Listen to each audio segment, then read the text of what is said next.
Well, this is different for a number of reasons. It's different physically because in the first movie, that was my real hair, which is a little trade secret. I actually, for some reason, that's when you're young and you don't know anything different and you're willing to dye your hair platinum blonde to the point where the hair people are like, oh, I'm surprised it hasn't fallen out.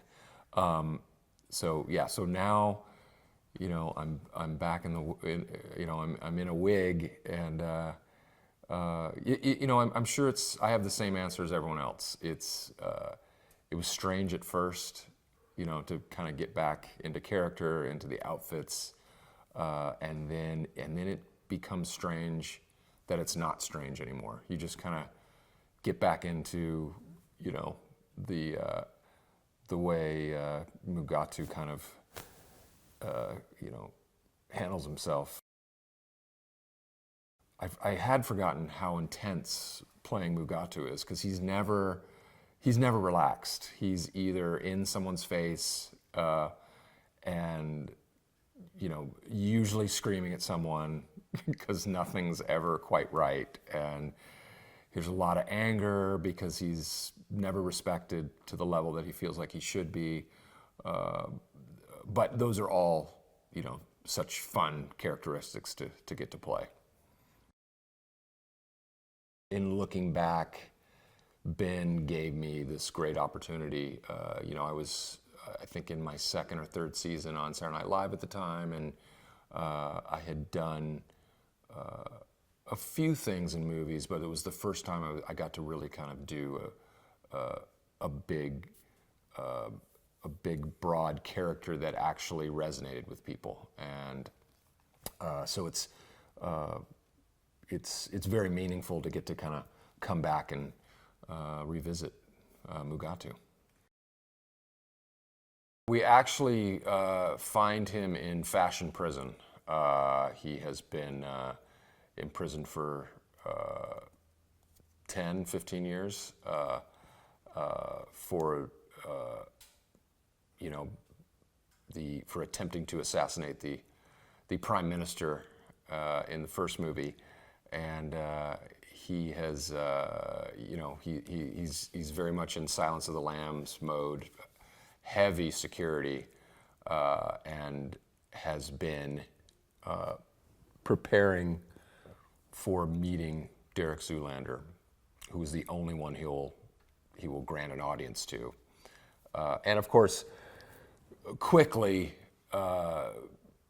reverses roles and escapes thanks to Derek's stupidity, and then begins to enact his plan of revenge against not only Derek but the entire fashion world for leaving him behind, literally and as well as in a fashion sense. As a director, I feel like Ben is completely underrated. I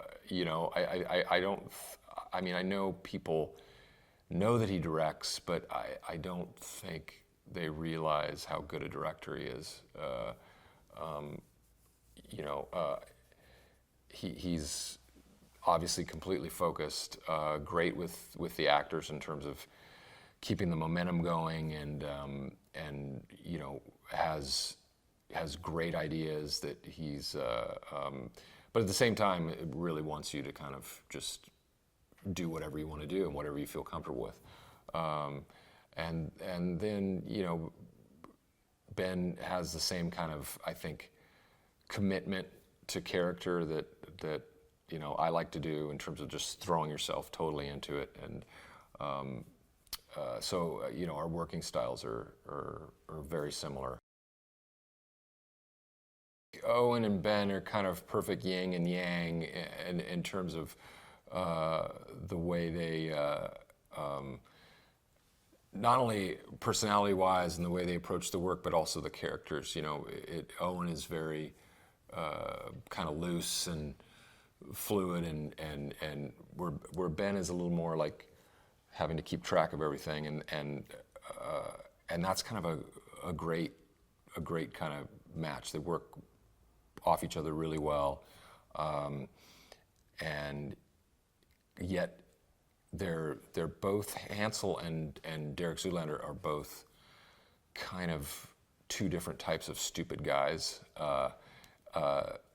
Derek being, I think, the ultimate stupid guy, and Hansel just being, a little more out there, a little more with his kind of Buddhist Zen approach to everything.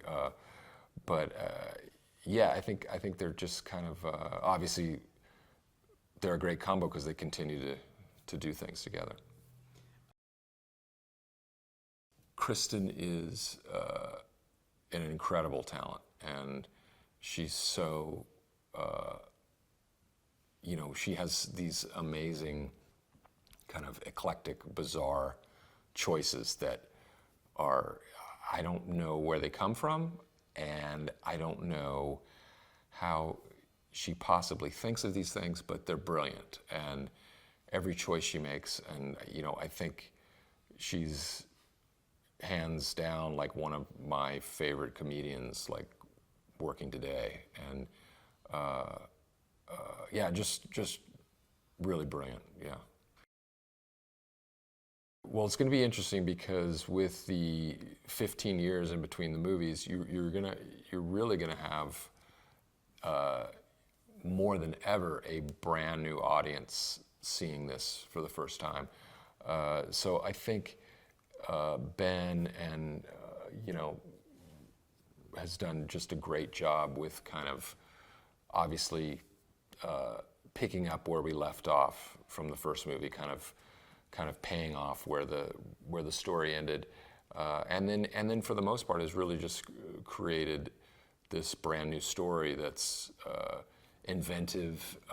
It's self-deprecating in a perfect way, talking about how much older we all are, and which I think you kind of have to address that in a way, and I think it gets the audience on your side as well to just kind of make fun of the fact that it's much later, and these guys are still trying to hang in the fashion game and the model world.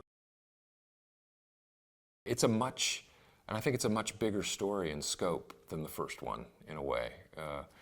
So it almost has an action-adventure quality to it, and so I think it's gonna do really well in that regard.